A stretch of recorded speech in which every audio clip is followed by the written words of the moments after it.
Dito pa.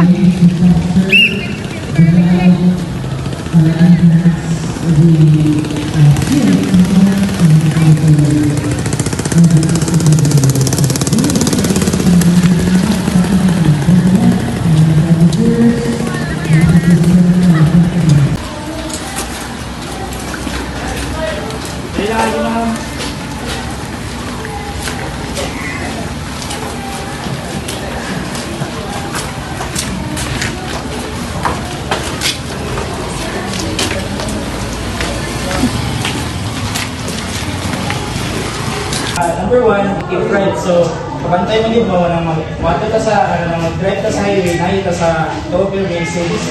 Kung right side, patay ka sa collision na magbangga. So, sa number two, observe road courtesy. So, mag-drive ka sa dalan, shades.